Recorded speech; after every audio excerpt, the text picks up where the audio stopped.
Et c'est donc avec un immense plaisir que nous reprenons ensemble le fil de nos livres. Le thème principal qui a été retenu aujourd'hui, c'est la République, toujours une et indivisible. Et donc il faut l'admettre, au départ, la République, c'est une notion de gauche qui est réclamée par la gauche. Tout le monde se réclame de la République. C'est sans doute que le mot reste à préciser parce que je me méfie d'un moment où de Marine Le Pen à Jean-Luc Mélenchon, en passant par Emmanuel Macron, le groupe Les Républicains, tout le monde se dit républicain. De comment réparer cette société qui, au fond, ne fait que se diviser. C'est ça la question de la République. Qu'est-ce qui appartient à chacun d'entre nous? Qu'est-ce qui appartient à nous tous en tant que collectivité? L'objet de cette table ronde est d'essayer de comprendre comment on en est arrivé là, pour que l'espoir quand même ne nous quitte pas et que nous nous disions que la République reste quand même très forte en France. On a souhaité mettre le projecteur sur différents phénomènes de fond qui participent au délitement de cette culture républicaine.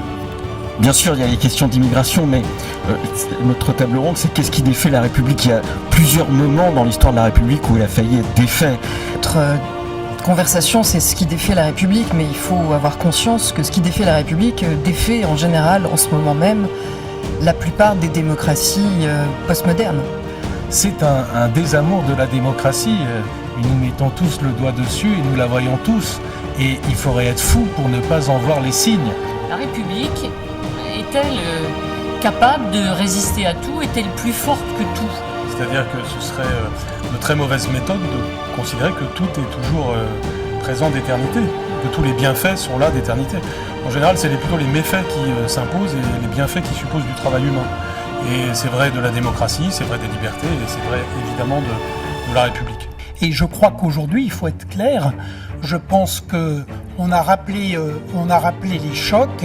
Aujourd'hui, jamais depuis les années 30, la République n'a été aussi menacée dans notre pays. Si un État n'est pas capable de trouver en lui-même, et notamment dans l'état de son droit, la ressource qui lui permet de résister aux agressions les plus extrêmes, alors la République s'affaisse et à ce moment-là, elle peut se retrouver remise en cause jusque dans ses fondements. Que je n'ai jamais vu notre République aussi finalement vive, notre démocratie aussi vitale et vive que durant cette période de crise sanitaire. La question aujourd'hui est de savoir si l'universalisme peut survivre. Et nombre de responsables politiques,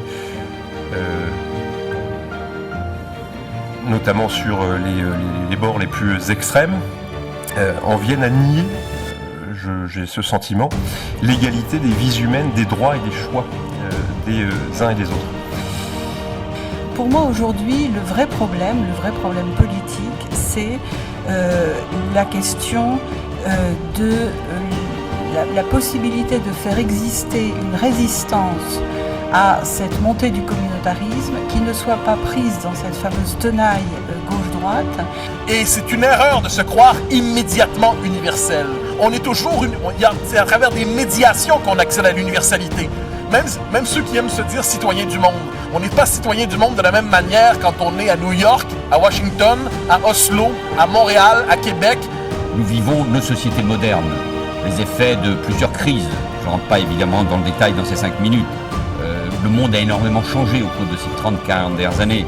Effondrement de l'ordre de Yalta, globalisation, et notamment globalisation économique et financière, heurtant les frontières, les États-nations, les États-providence,